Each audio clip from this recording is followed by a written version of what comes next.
Chapter 1. Introduction.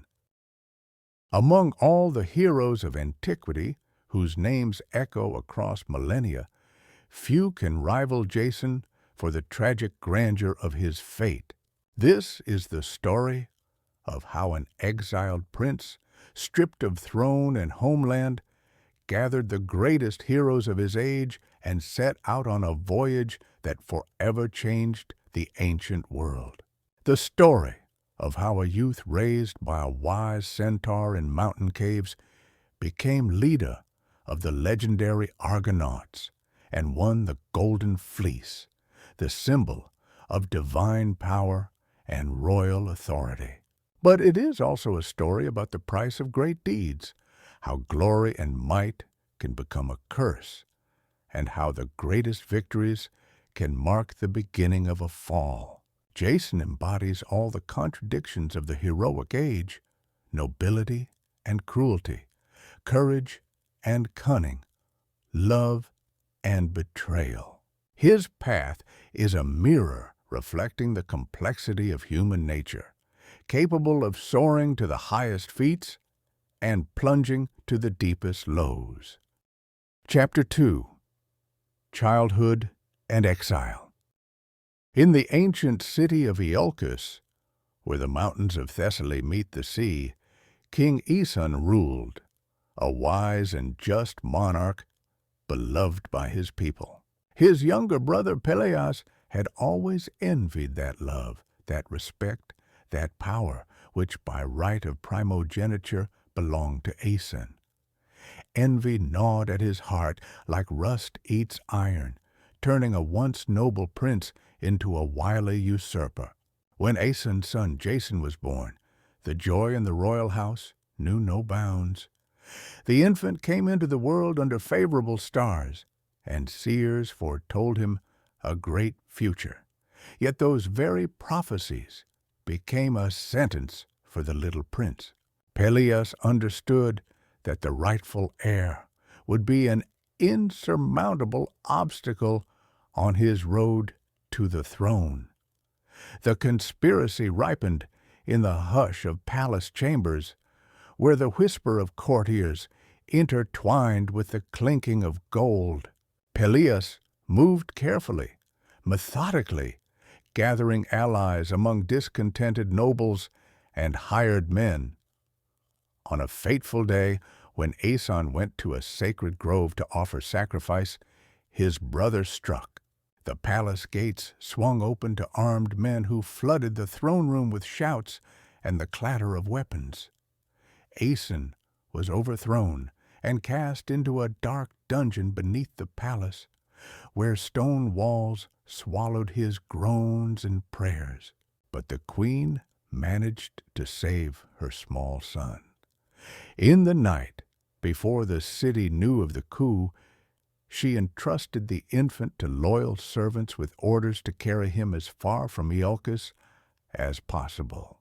Jason vanished from the palace like a ghost, leaving no trace. Peleus announced to the people that the prince had died of illness and held a lavish funeral for an empty sarcophagus. Yet doubt gnawed at the usurper. Somewhere in the world, the rightful heir was growing, and any day could bring news of his return.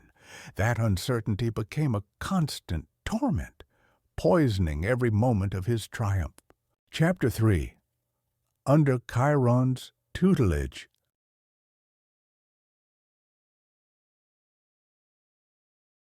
The queen's servants bore their precious burden along mountain paths, climbing higher toward the peaks where gods and their chosen dwell. Their destination was the cave of the wisest of centaurs, Chiron, tutor of heroes, healer, and seer. Unlike his savage kin, Chiron had been granted divine wisdom and immortality by Cronus himself.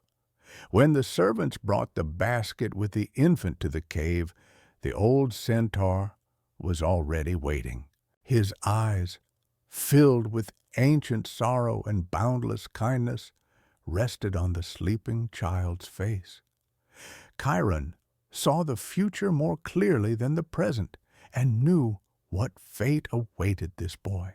But wisdom had taught him not to fear the inevitable, only to meet it with dignity. Years flowed in the mountain cave like streams after the spring thaw, swift yet measured. Jason grew under the care of the greatest teacher to walk the earth. Chiron taught him all a true hero must know, the sword and spear, the bow and the chariot. But above all, he taught him wisdom. Each morning began with exercises on the mountain slopes, where the young prince honed strength and agility. His body hardened and grew, his muscles swelled with power, his gaze became sharper than an eagle's. Yet Chiron knew that without spiritual wisdom, physical strength turns a hero into a mere brigand. Evenings passed in conversations about justice and honor, a ruler's duty to his people, about the truth that real strength lies not in inflicting pain, but in defending the weak and restoring what is right. Chiron told his pupil of heroes of the past, their feats and their failings, how fame can become a curse and power a trial. From his mentor, Jason learned healing arts and lore of herbs, how to read the god signs in the flight of birds and the courses of stars. Chiron taught him music and poetry, for a warrior who knows nothing of beauty cannot be a true defender of civilization. Apollo's lyre sounded in the centaur's cave, and the youth learned to draw from its strings melodies capable of softening the cruelest heart. Most important of all, Chiron nurtured the qualities of leadership. He taught Jason how to win people's trust, to decide in a crisis, to bear responsibility for those who follow him. These lessons proved priceless when the time came to gather the greatest heroes of Hellas under one banner. 20 years passed in that high refuge. The boy became a man, the youth a hero. The day came when Chiron told his ward that his schooling was complete. It was time to descend into the world of men and claim his inheritance. Chapter 4. Return and the Challenge. When Jason came down from the mountains and made for Aeëtes, news of his return spread faster than the wind. The people, who remembered Aeson's just rule, greeted the young prince with hope and rejoicing. They saw in him the features of their beloved king, and something more, strength and wisdom won through years with the great centaur. Peleus received word of his nephew's approach during a feast in Poseidon's honor. The cup trembled in his hands, red drops staining his white tunic as if foretelling blood. The usurper knew the hour of reckoning had arrived, but he had no intention of yielding without a fight.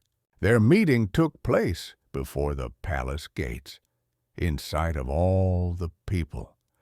Jason stood before Peleus in the full splendor of a young hero, tall, powerful, armed with weapons wrought by divine craftsmen, his gaze set with resolve. He had not come with sword in hand. Chiron had taught him that true strength needs no display. Peleus greeted his nephew with showy warmth, but his eyes betrayed fear and hatred. He could not simply kill Jason before the people. That would spark revolt. He needed a subtler plan to rid himself of the threat forever. In the throne hall, where Aeson once sat, a duel of wits played out between the aging tyrant and the young prince. Peleus acknowledged his nephew's rights to the throne, but set a condition that seemed impossible. In distant Colchis, at the edge of the known world, in the sacred grove of Ares, hung the golden fleece, the pelt of the ram on which Phrixus and Helle once fled their stepmother's wrath.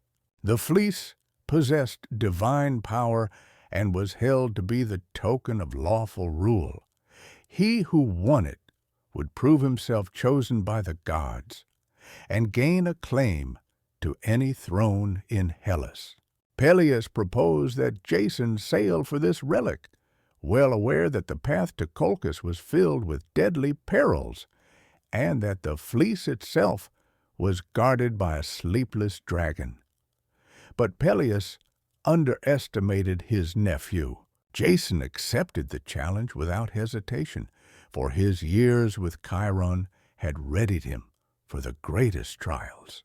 He also understood that this voyage would be not just a personal feat, but a chance to unite the finest heroes of Hellas in a common cause. That night, Jason prayed to the gods for their blessing on the task ahead, and the gods answered. Hera, queen of Olympus, who despised Peleus for his neglect of her cult, resolved to favor the young hero. Athena, goddess of wisdom, promised help in building the ship. Apollo himself whispered to Jason the names of the heroes who should make up the crew. Chapter 5. Mustering the Argonauts. Word of the coming quest for the Golden Fleece spread through Hellas like fire through dry grass. It was an age of heroes when sons of gods and mortal women walked the earth performing deeds sung in immortal verse. Jason's call became a chance for many to win undying fame. First came Heracles, strongest of mortals, son of Zeus himself. His massive figure inspired awe even in the gods, and his labors were already the stuff of legend. Yet he came not only for glory. He saw in Jason a leader worthy to guide heroes toward a great end. After Heracles came the Dioscuri, Castor and Polydeuces, sons of Leda, one mortal, the other immortal. Castor was unmatched at taming horses. Polydeuces knew no equal with the fists. Their bond was so strong they were ready to share immortality between them. From Calydon arrived Meleager, the very hero who slew the monstrous boar that ravaged his homeland. With him came his uncles, Plexippus and Toxeus, hardened warriors long seasoned in battles against Amazons and centaurs. Orpheus, son of the muse Calliope, brought with him a lyre that could enchant even wild beasts. His music could calm the stormy sea and soften the hearts of enemies. That gift proved no less valuable than sword or spear, for on a long voyage it is vital to keep the crew's spirit whole. The sons of the north wind Boreas, Calais and Zetes, also came winged youths who could fly faster than any bird. Their father had given them power over the winds, a priceless boon for a sea journey. From Argolis came Admetus, future king of Pherae, friend of Apollo himself. Atalanta, the only woman among the Argonauts, arrived from Arcadia. Her skill with the bow was unmatched among mortals, and she could run down a fawn at full speed. Lynceus, whose sight was so keen he could see through the earth and make out objects a day's march away, became the expedition's natural lookout. His brother Aeëtes, strong as a bull and fierce as a storm, complemented his twin's gift with unbridled courage. Tiphys of Boeotia, the finest helmsman of his time, took command of the steering oar. He knew every current and wind, every shoal and reef of the eastern sea. Without his mastery, the voyage would have been doomed. Other heroes came as well. Euphemus from the Isle of Taenarus, who could run across water without wetting his feet. Periclymenus, son of Poseidon, who could assume any shape. Nag of Tegea, Erginus of Miletus, Ancaeus of Samothrace, Augeas of Elis, he whose stables Heracles was destined to cleanse. Each hero brought not only personal valor, but ties to different regions of Hellas. Jason's expedition became a pan-Hellenic enterprise, uniting members of all the noble houses and royal lines. It was more than a hunt for treasure, it was a declaration of Hellenic unity before the lands of the Barbaroi. The gathering of heroes in Iolcus turned into a spectacle grander than any before. Never had so many renowned warriors rallied under one standard. People streamed in from all Thessaly to see these demigods who would soon sail to the world's edge. Chapter 6. Building the Argo and Setting Out. At Athena's command, the building of a ship began, one destined to become the most famous vessel in history. Argus, the most skilled shipwright alive, set to work with the reverence of a man chosen by the gods for a great mission. Every plank, every nail was laid with prayer and sacrifice. Athena herself oversaw the work, invisibly guiding the craftsman's hands. She ordered a piece of sacred oak from Zeus's oracle at Dodona, wood gifted with prophecy, set into the ship's prow. That timber could speak with a human voice and warned sailors of danger. The ship was named Argo in honor of its maker, and its crew came to be called the Argonauts.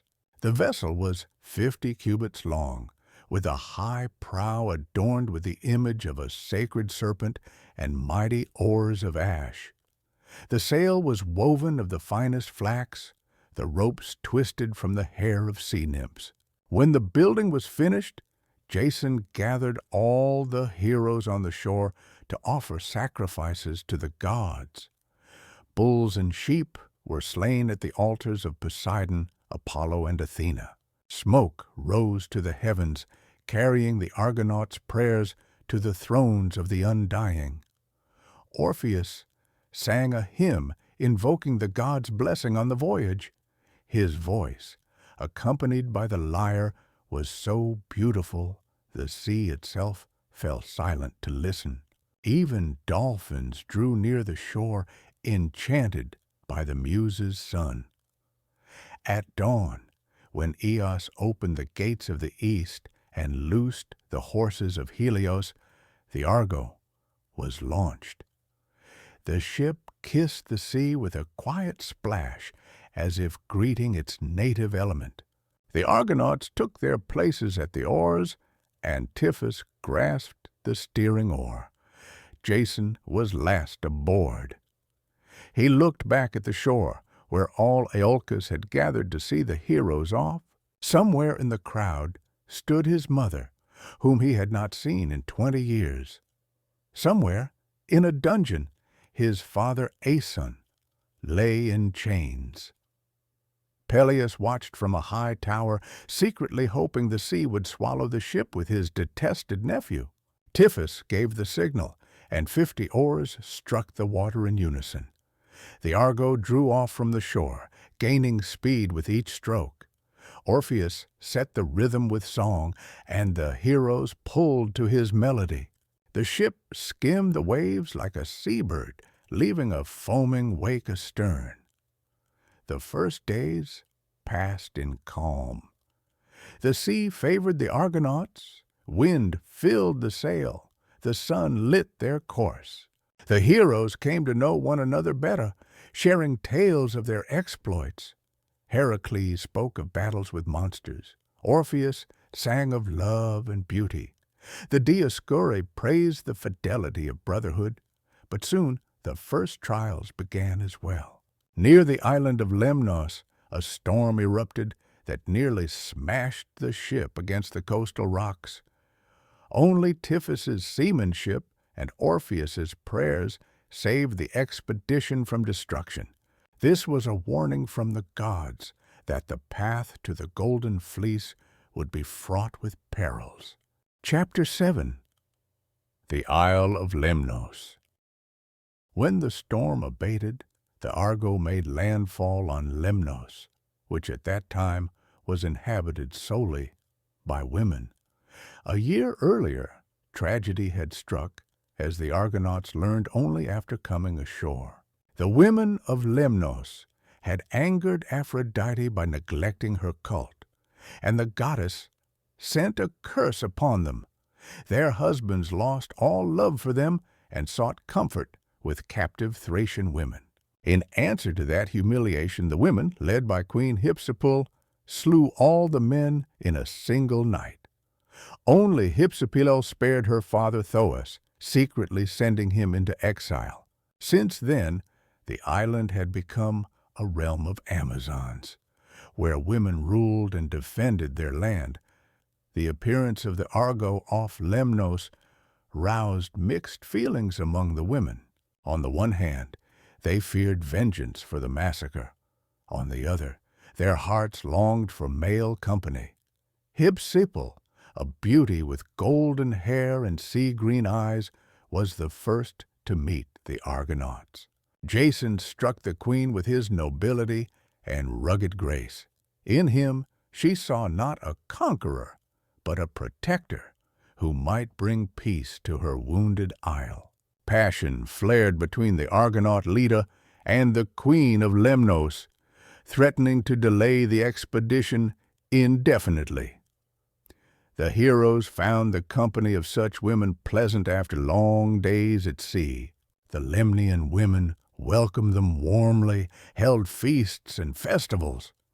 Each Argonaut found a companion, and days slipped by in pleasures that made them forget their goal. Heracles, however, did not yield to temptation.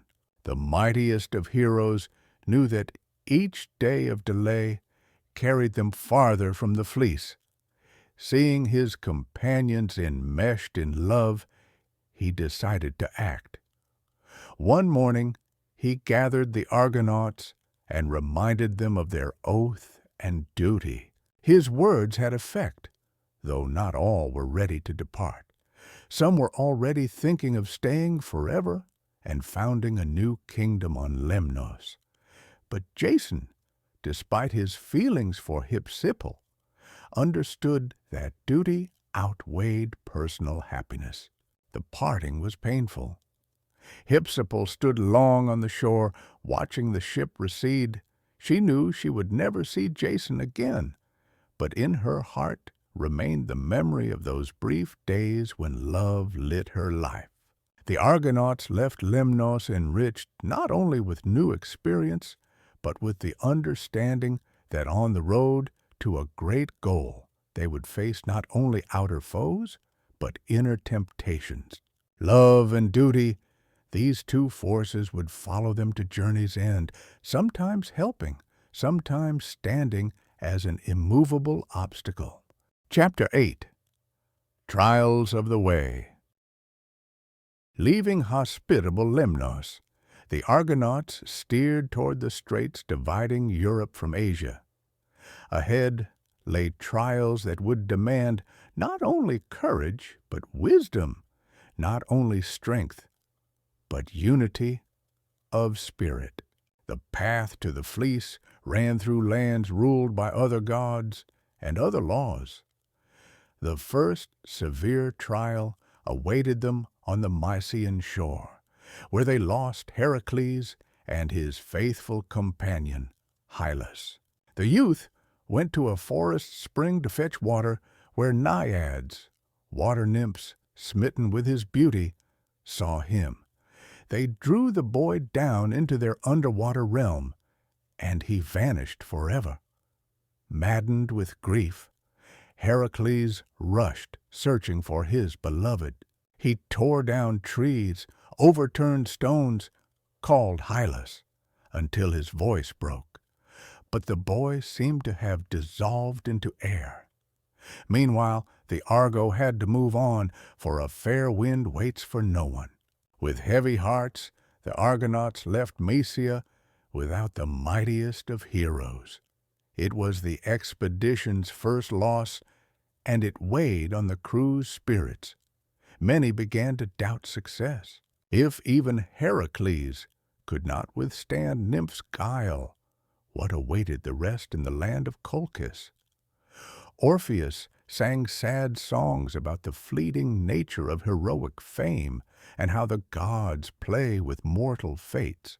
Next came an encounter with Amycus, king of the Bebrycians, son of Poseidon. This giant had a custom of forcing all strangers to box with him, and none had yet left the ring alive. Amycus was as massive as a cliff, his fists struck with the force of Hephaestus's hammers.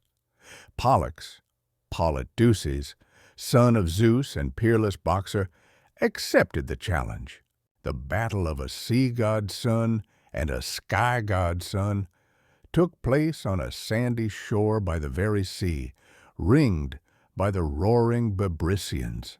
Amycus threw blows that could split a rock, but Pollux was quick as lightning, slipping away and answering with precise strikes to vulnerable points.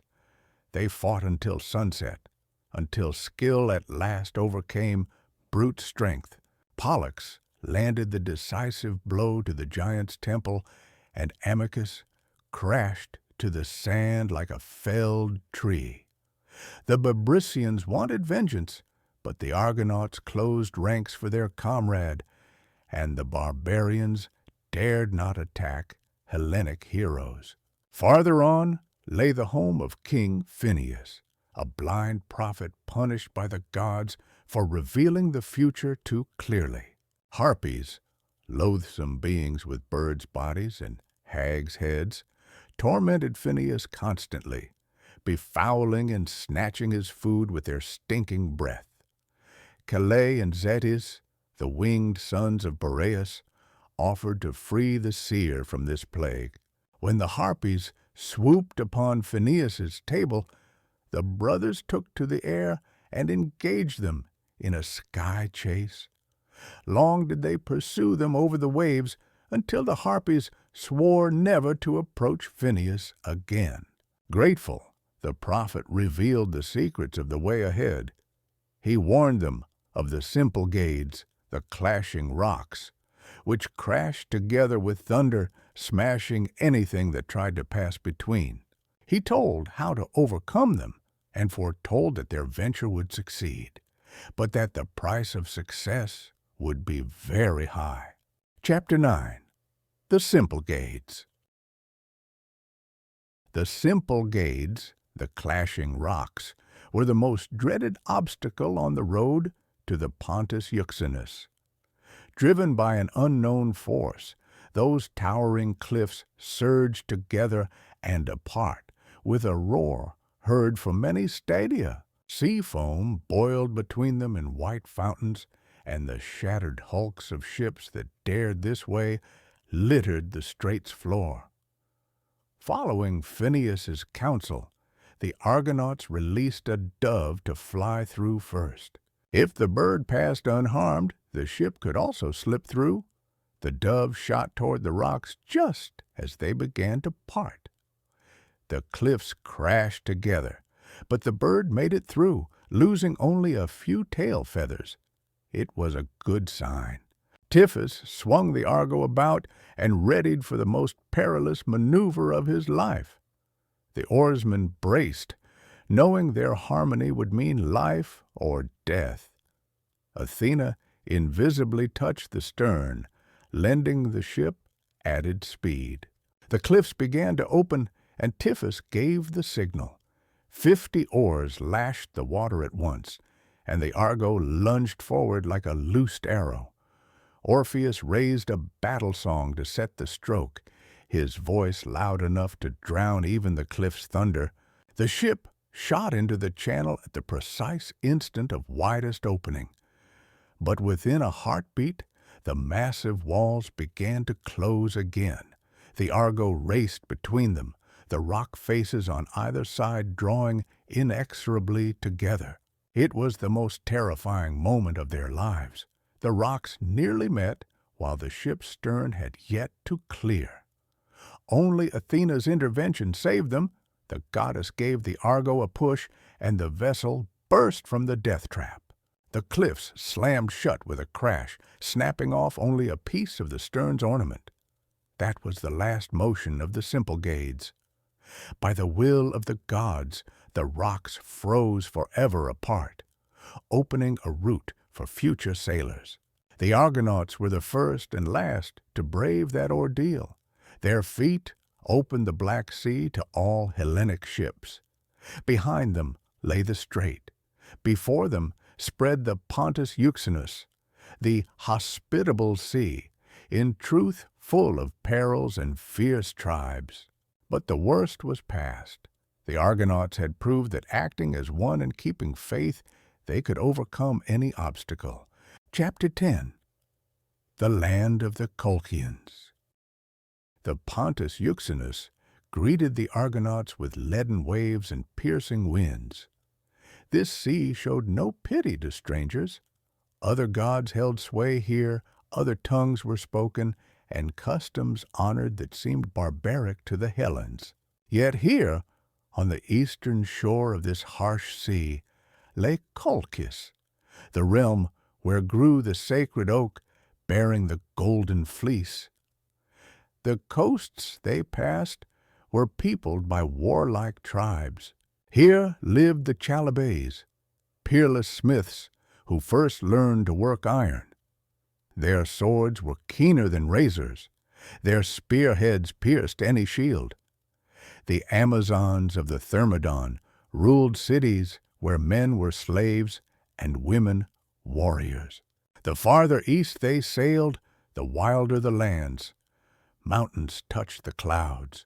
Forests were so dense that even at noon they lay in half darkness, and the rivers ran dark as blood.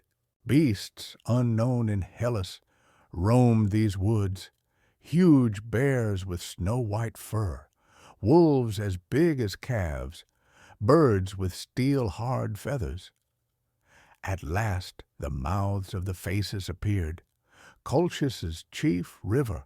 Here stretched the kingdom of Aeëtes, son of the sun god Helios. The very air seemed steeped in magic. Will-o'-the-wisps danced over the marshes at sunset. Spirits murmured in the woods, and at night the stars burned so bright they cast shadows. Colchis was rich, but its wealth was won by slave labor and by force of arms. Gold-bearing streams descending from the Caucasus brought nuggets the size of eggs. In the mountains they mined silver and copper.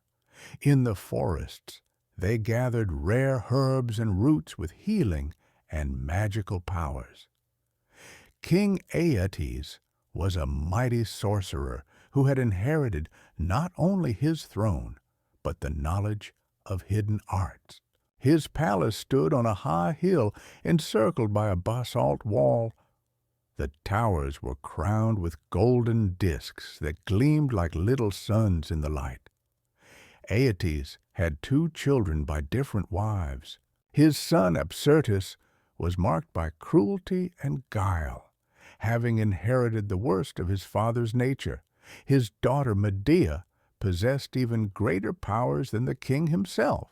She could turn men into beasts, brew philters of love and death, foretell the future, and converse with spirits of the dead. Medea was priestess of Hecate, mistress of darkness and sorcery. At midnight, she performed secret rites in a sacred grove where stood a 3-faced statue of the goddess carved from black marble. Beasts shunned the place, and locals gave it a wide berth for fear of a curse. When the Argo entered the Phasis, news of the strangers swiftly reached the palace. Aeëtes was not surprised.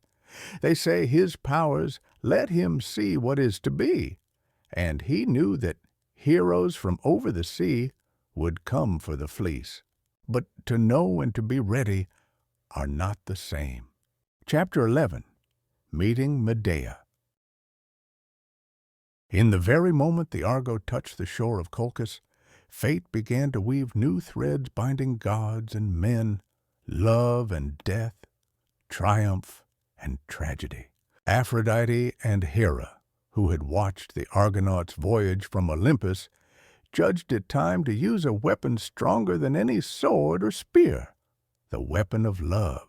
At their request, little Eros, Aphrodite's son, drew his golden bow and loosed an arrow that pierced Medea's heart the instant she first saw Jason. The love inspired by the god was all-consuming and heedless. It seized Aeëtes' daughter like a forest fire. Medea stood on a high palace tower, looking out at the foreign ship rounding the bend of the river. Curiosity and unease wrestled in her breast. Few came to Colchis with peaceful intent. But when she saw the tall figure of the Argonaut leader stepping ashore, Eros's arrow struck her soul. Jason possessed that stern beauty proper to true heroes. Years under Chiron's tutelage had set the seal of wisdom on him, and the trials of the sea had tempered his will. His movements spoke of a born leader, his eyes of a man who knows his goal and will reach it at any cost. Medea felt her heart hammer so fast she could barely breathe. Love had never touched her. Hecate's priestess had dedicated herself to the dark goddess and shunned men. Now all her knowledge, all her spells seemed nothing before the force that flooded her being. King Aeëtes received the Argonauts in a throne hall hung with trophies of countless wars. Shields of fallen foes covered the walls. The floor was carpeted with the hides of fabulous beasts. On a throne of ivory and gold sat the son of Helios, a crown on his brow shining like a little sun. Jason stated the purpose of his coming with princely dignity. He did not hide that he had come for the golden fleece, but framed it as a sacred mission. The fleece must return to Hellas to restore the bond between gods and men. These words impressed Aeëtes, himself a god's son who understood the weight of divine commands. But the king of Colchis had no intention of surrendering his greatest treasure. The fleece hung in Ares' sacred grove under guard of a monstrous dragon that never slept. The serpent was Earth's own offspring, its scales harder than steel, its breath more poisonous than any venom. Even if someone could overcome the dragon, he must first complete the tasks Aeëtes devised to test the strangers. The king offered Jason 3 trials. First, to yoke to a plow 2 bronze-hoofed bulls that breathed fire, forged by Hephaestus at Aedes' request. Second, to plow Ares' field with those bulls and sow it with dragon's teeth, from which warriors, the Spartoi, would spring. Third, to defeat those warriors in battle and live. The conditions were impossible for any mere mortal. The bronze-hoofed bulls killed anyone who tried to approach. The warriors sprung from dragon's teeth were invulnerable to common weapons and fought with the fury of rabid beasts. Aeëtes was certain the strangers would die in the first test. But Medea, watching secretly, made the choice that would change everything. Her love for Jason proved stronger than loyalty to father and homeland. That night, while the Argonauts camped on the riverbank, she slipped from the palace and came to them under cover of darkness. Chapter 12. Aeëtes' Trials. Jason and Medea met in Hecate's sacred grove, where ancient oaks stood amid altars blackened with sacrificial blood. Moonlight filtered through the leaves, casting shapes that seemed to be spirits and demons. Here, in this place of power, Aeëtes' daughter revealed secrets to help him succeed. Medea gave the hero a small ebony casket set with silver runes. Inside was an unguent compounded from Prometheus's blood, the drops that fell to earth when the eagle tore the Titan's liver. It made a man invulnerable to fire and iron for one day, only one day, and only if applied at dawn while chanting Aeëtes' spell. She also gave him a stone the size of a child's head with a wondrous property. Thrown among the Spartoi, it would make them forget their foe and fall upon one another until none remained. The stone was a shard of the rock to which the gods had chained Prometheus and still held a portion of divine power. Medea spoke quickly, in haste, fearing their meeting would be discovered. Her eyes burned in the moonlight, and Jason saw his own passion reflected there. There, in the grove of the dark goddess, they swore each other eternal fidelity. But not only Hecate heard. Hidden in the shadows was Apsyrtus, Medea's brother, who had long suspected her dealings with forbidden powers. Seeing her with a foreign leader, he understood. His sister would betray her country for love. The sly prince held his tongue, planning to use this knowledge at the right moment. At dawn, the first trial began. All Colchis gathered in Aeëtes' field to watch the strangers die. Aeëtes sat upon a high dais, ringed by court magi and priests. Medea stood beside her father, but her thoughts were with Jason. The bronze-hoofed bulls were kept in an adamantine pen underground.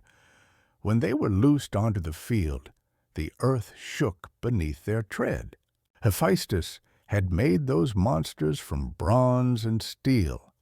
Fire blasted from their nostrils, hot enough to melt iron. Their bellow carried 10 stadia. Jason came onto the field in full armor, but those who knew the trial's true nature had already bid him farewell in their hearts. No ordinary man could get near those beasts, let alone yoke them. Yet Medea's salve shielded him from fire and metal. When the bulls charged, belching flame, Jason did not give an inch. The fire licked his body without harm. Seizing one by the horns, he threw it to the ground with strength lent by the magic. The second tried to gore him, but its brazen horns could not pierce the spell's protection. Little by little, Jason mastered both monsters. He set a yoke upon them and hitched them to a plow forged by Hephaestus himself. Ares' field was hard as stone, but under the divine plow the earth yielded. Furrows ran straight in rows, and by noon the field was turned. Then Jason took a sack of dragon's teeth Aeëtes kept as a war trophy. These teeth had belonged to the dragon that once guarded Ares' grove in Thebes, and bore a dreadful virtue. Sown in earth, they sprouted into armed warriors ready to fight to the death. As soon as the last tooth touched soil, the ground began to stir. From the furrows emerged first helmets, then heads, then shoulders of men in armor. The Spartoi rose with weapons in hand and fury in their eyes, more than 100, each bent on killing. But Jason remembered Medea's counsel. He hurled the enchanted stone into their midst and withdrew to the edge of the field. The stone fell among the Spartoi, and madness took hold. They forgot their enemy and turned upon one another. Swords rang on swords, spears thrust through shields, and soon the field was strewn with bodies. By evening, all trials were met. Aeëtes could not believe his eyes. No one had ever survived them. He was forced to acknowledge Jason's victory and to agree that the hero might attempt to take the golden fleece. Chapter 13. Medea's Aid and the taking of the fleece. Aeëtes consented to the attempt, but he plotted treachery. He would not surrender his treasure even to one who had fairly fulfilled the terms. Already, for the coming night, he meant to fall upon the Argonauts' camp and slaughter them to a man. He confided his plan only to his most trusted counselors, yet that was enough. Medea learned of it from her old nurse, who overheard the talk in the king's chambers. The sorceress's heart was torn. She must choose between father and beloved, homeland and love. But the choice had been made the moment Eros's arrow struck her. That night, Medea returned to the Argonauts and warned them. But a warning was not enough. They had to seize the Fleece at once and flee Colchis before Aeëtes struck. Time was short, and the dragon that guarded the sacred grove knew neither sleep nor rest. That serpent was older than Colchis itself. Its scales shimmered with all the colors of the rainbow, yet were harder than diamond. It was the length of a ship and thick as a giant oak. Its eyes burned like coals, and birds froze mid-flight at its gaze. Its breath was so poisonous that no grass grew around the grove, and the earth lay black and dead.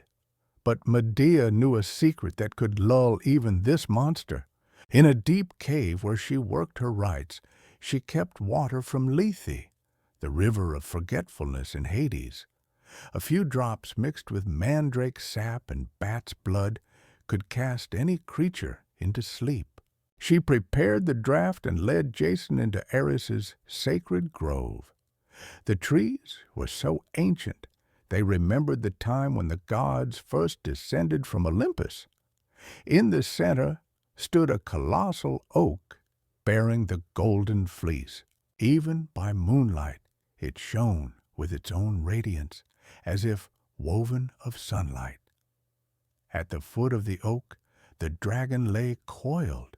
As they approached it, raised its massive head and fixed them with unblinking eyes. The earth shuddered at its growl, the air filled with venomous fumes. An ordinary man would have died of that gaze alone, but Jason was shielded by Medea's spells.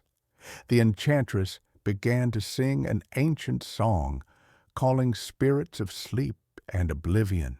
Her voice was strange and mesmerizing, echoes of the music of the spheres, whispers of underworld gods.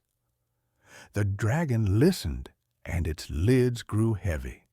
Medea came close, holding a branch dipped in the potion. She touched the serpent's eyes, and it slowly lowered its head to the ground. The mighty body slackened, its breathing grew slow and deep. For the first time in centuries, the Fleece's guardian slept. Jason lost no time. He climbed the oak and took down the prize that was the goal of all his journeying. The golden wool was softer than silk and warmer than living flesh. Divine power pulsed in it, making its bearer invincible in war and wise in counsel. But the moment the fleece lay in Jason's hands, a sound rolled through all Colchis like the toll of a giant bell. It was the land's magical bond with its treasure. Aeëtes felt at once that the fleece had been taken and knew he had been deceived. Chapter 14. Flight from Colchis. Aeëtes' wrath was terrible, like the sun's own fury. Learning of the loss, he ordered the Argonauts' camp surrounded at once, and the strangers taken alive for a cruel death. But the heroes did not wait for dawn. Warned by Medea, they were already making the ship ready. Medea brought chests of gold and gems, the wealth she could carry from her father's palace. But her most precious cargo was herself. Without her magic, the Argonauts could never escape alive.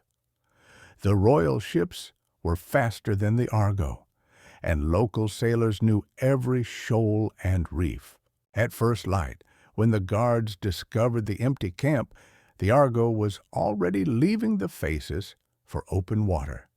Their joy was short-lived. On the horizon appeared the sails of the Colchian fleet under Apsyrtus, Medea's brother. The prince swore to bring back his sister and the Fleece or die trying.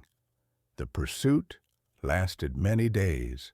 The Colchian ships steadily gained despite the oarsmen's efforts. Tiphys used all his skill, threading the ship through shallows and islets where larger vessels could not follow. Yet the pursuers knew these waters better and narrowed the gap relentlessly. When it became clear they could not outrun the chase, Medea proposed a plan that horrified even battle-hardened Argonauts. She would use her brother as the means of their salvation, knowing he prized her above all and would risk anything to meet her. Through a loyal slave, Medea sent Apsyrtus a message begging for a meeting on neutral ground. She wrote that she had been taken against her will and would return if he came alone, without guards. The place was a small island in the delta of the Ister. Blinded by love for his sister, Apsyrtus believed her. He ordered the fleet to wait and went to the island with a few trusted men. Medea met him on the shore with tears and words of remorse. The prince embraced her, rejoicing that she had not betrayed her home. But it was a trap. Jason sprang from ambush and struck down the unsuspecting Apsyrtus. The prince's blood stained the island sand, and his last word was his sister's name, the sister who had betrayed him for a foreigner. Medea caught her brother's blood in a golden bowl. It would be needed for rites of purification. Apsyrtus's murder threw the Colchian fleet into confusion. Leaderless, the warriors argued over who should take command and wasted precious time. It was enough for the Argonauts to get far ahead and vanish into the maze of the Ister's channels. But the gods did not leave the crime unpunished. Zeus grew wrathful at the killers and sent a storm that drove the Argo far off course. The talking timber from Dodona in the stern spoke in a human voice, declaring they would not see home until they were cleansed of blood guilt. For long months the heroes wandered unknown seas. Their path led through the land of the Hyperboreans, where the sun never sets, through realms of one-eyed giants, through waters where islands of gold and silver drifted. Storms and monsters sent by angry gods hounded them everywhere. Chapter 15. The Long Road Home. Months turned to years, and still the Argonauts could not find their way. Their ship was tossed from sea to sea like an autumn leaf before the wind. Medea's magic compass pointed now this way, now that. The stars shifted their places. Shores where they made landfall vanished by morning like mirages. The curse for Apsyrtus's murder weighed on the expedition. Some began to grumble, blaming Jason and Medea for drawing divine anger upon them with their greed. Discipline faltered, quarrels flared, and the wild look born of too long at sea crept into their eyes. Orpheus tried to keep up their spirits with music, but even his god-taught songs could not dispel the gloom entirely. Heroes who once thought themselves the gods' favorites now felt rejected and accursed. Their only hope was Medea. Her knowledge helped them through perils that barred their way. When they neared the Isle of the Sirens, whose voices drove sailors mad, she stopped every ear with wax. When they came into waters haunted by Scylla and Charybdis, she lulled the monsters with spells. The most dreadful test was Talos, the bronze giant who guarded Crete. Forged by Hephaestus and given to Minos to protect his realm, Talos stood mountain tall, his body hammered from bronze, molten metal running in his single vein. As the Argo neared the Cretan shore, the giant began hurling great stones. Each throw could sink the ship. The Argonauts had no idea how to fight such a foe. But Medea saw a bronze nail in Talos's heel, the plug sealing the one vein that held his life. She cast a madness spell upon him, and in his frenzy, Talos struck his heel upon a rock. The nail flew free, the molten ichor poured out, and the mighty body crashed to earth with a thunder heard across the island. The last barrier on the way home was down. At last, after long wandering, the familiar coasts of Hellas came into view. The Argonauts wept to see their native mountains and the temples of their gods. But joy was dimmed by the grim tidings awaiting them. Much had changed in their absence. Some heroes found their kingdoms seized by foes, their families slain, their goods plundered.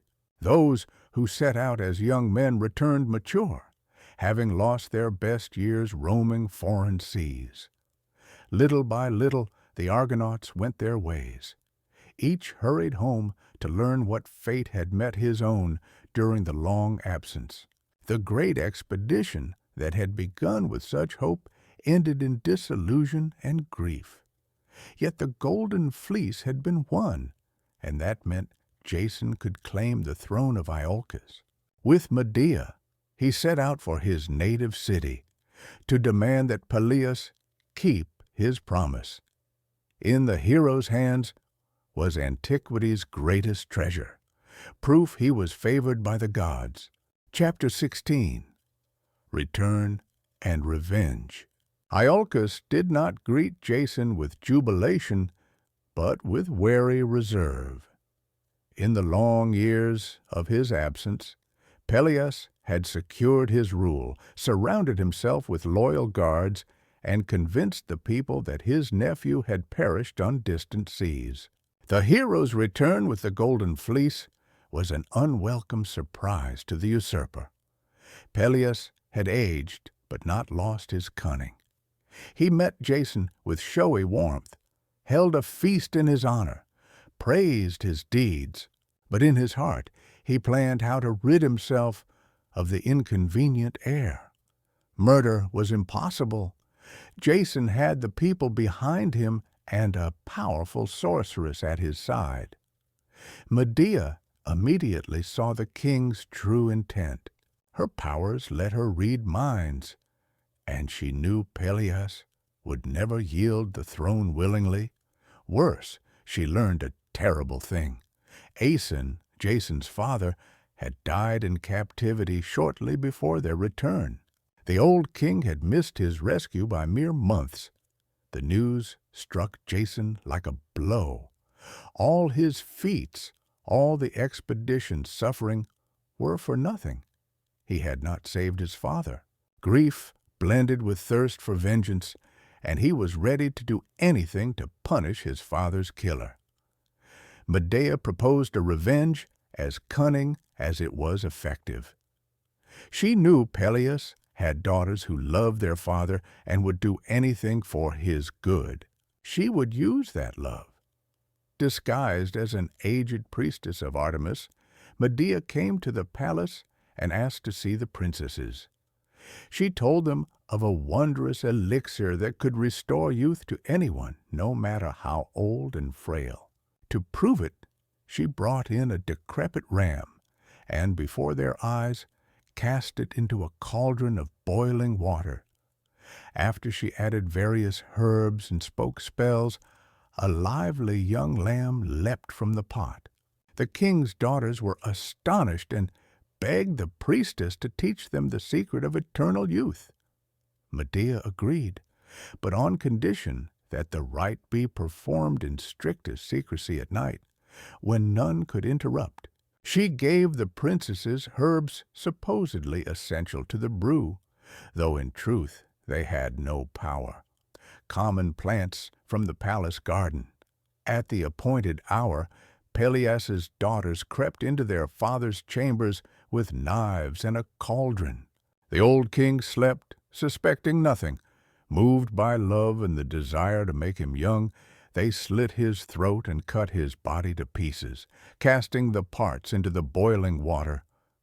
No miracle came. No rejuvenated king sprang from the cauldron. Only bloody remains boiled there. The daughters realized they had been deceived, but it was too late. They had become their father's murderers, a guilt that would haunt them to the end. By morning, all Aeolus knew the horror. The people were aghast at such a parricide, even if the victim was a usurper. Jason could have seized power, but he understood that a throne drenched in kin blood would bring him no happiness. Moreover, Medea's methods were beginning to frighten him. The Council of Elders decreed that both Jason and Medea be banished. Formally, the hero had achieved his aim. Peleus was dead, and the rightful line restored. In truth, he had lost everything: homeland, crown, the respect of his people, and his faith in justice. Chapter 17. Corinth and a New Love. The exiles found refuge in Corinth, a wealthy trading city whose ruler, Chiron, welcomed the famous hero. Jason and Medea settled in a fine house by the sea, and it seemed at last that fortune smiled. They had 2 sons, Murmurus and Pharis, handsome boys in whom the best traits of both parents mingled. For years they lived and conquered. Jason turned to trade and diplomacy, using connections gained during the voyage. Medea raised the children and studied local customs, striving to become a full citizen of Corinth. Yet her barbarian origin remained a barrier between her and Greek society. Little by little, Jason grew weary of his past. Memories of Colchis, of Apsyrtus's murder, of the cunning revenge upon Peleus's daughters haunted him. He saw the Corinthians whisper behind his back, noted their fear of his witch wife. The hero's glory dimmed before the reputation of a sorceress's husband. When Chiron offered Jason his daughter Glaus in marriage, the hero saw a chance to begin anew. The young princess was beautiful, noble, and, most importantly, Greek by birth. Marriage to her meant full acceptance in Corinthian society and the possibility of leaving tragedy behind. Jason persuaded himself he was doing right. After all, his union with Medea had never been sanctified by Greek rites. They had sworn fidelity in a foreign grove before an alien goddess's altar. Formally, he was free to marry whom he wished. Medea learned of his plans from sympathetic servants. Her first feeling was disbelief. How could the man for whom she had sacrificed everything betray her so cruelly? She remembered saving him from the bronze-hoofed bulls, helping him to fell the dragon, sacrificing for him father and homeland. Disbelief quickly turned to fury. The barbarian hardness she had long suppressed awoke in her heart. A woman who could kill her own brother for love could do something worse still for vengeance. Chapter 18. Medea's Revenge. When Jason came to announce his decision, he met not a weeping woman, but a lioness enraged. Medea heard his excuses in silence, flames dancing in her eyes. Portents of ill. She did not reproach him, nor beg him to stay.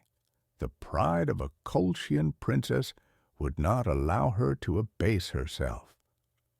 Fearing the sorceress's vengeance, Chiron ordered Medea to leave Corinth at once with her children.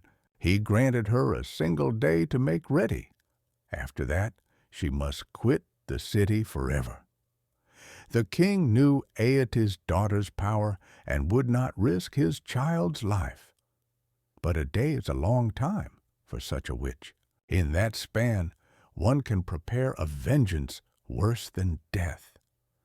In her chambers, Medea took out a box of poisons and philters brought from Colchis. Some were so lethal that a single drop could kill an elephant. She chose a poison that did not act at once, but worked slowly, racking the victim with agony. With it, she drenched a magnificent peplos and a golden diadem, gifts fit for a royal bride. The fabric shimmered with all the hues of the rainbow. The stones in the diadem blazed brighter than stars. She bade her sons carry these gifts to Glauce as a token of reconciliation. The boys suspected nothing of their mother's plot and gladly agreed to be messengers. Medea watched them go with pain in her heart, knowing she saw them for the last time. Glauce was delighted with the splendid presents. She put on the peplos and diadem at once, admiring herself in the mirror. Minutes later, the fabric began to smoke and melt, fusing to her skin. The diadem heated red hot and bit into her skull. The princess reeled about the room in torment, but the poisoned gifts could not be removed. They had become part of her body. Her screams brought Chiron, who rushed to help, only to die himself at a touch of the tainted fabric. Father and daughter perished in each other's arms, their bodies reduced to a charred mass. For Medea, that was not enough. She knew Jason prized his sons above all. They were his only joy and the continuation of his line. To wound her former husband most deeply, she must take from him what he loved most. In a final frenzy of rage, Medea seized a dagger and killed her own children. Murmurus and Pharis died in their mother's arms, not understanding why she punished them. Their blood mixed with her tears on the floor of a house once filled with laughter. Chapter 19. Finale. Jason arrived home while his children's bodies were still warm. The sight nearly drove him mad. All his ambition, all his dreams of a new life collapsed in an instant. He was alone, bereft of love, of children, of a future. Medea was ready to flee. At her summons, a chariot descended from the sky drawn by winged dragons, a gift from her grandfather Helios. She mounted it with the bodies of her sons to bury them according to her rites. Their last words to each other were full of pain and mutual reproach. Jason cursed Medea for murdering innocent children. She accused him of betrayal and ingratitude. Each word was a knife thrust, each look a draught of poison. The chariot rose into the air and vanished into the clouds. Medea fled to Athens, where King Aegeus took her in, unaware of her crimes. There she lived long, weaving new intrigues and brewing new poisons. But she knew neither love nor happiness again. Jason remained in the ruined house amid the ash of his hopes. The Corinthians banished him, unwilling to tolerate near them the man who had brought such calamity upon their city. Alone and forsaken, he wandered Hellas like a shadow of his former greatness. The once glorious leader of the Argonauts became a pitiful old man who told his tale in the marketplace for a cup of wine. People listened with mingled pity and disgust. Too much blood had been spilled on the road to the Golden Fleece. Death came to Jason as suddenly as glory once had. He sat in the shade of the Argo, hauled ashore as a monument to the great voyage. Time had rotted the wood. A fragment of the stern broke free and fell upon the former hero's head, killing him in an instant. Thus ended the story of a man who sought to be the greatest hero of his time, and achieved it, paying far too high a price.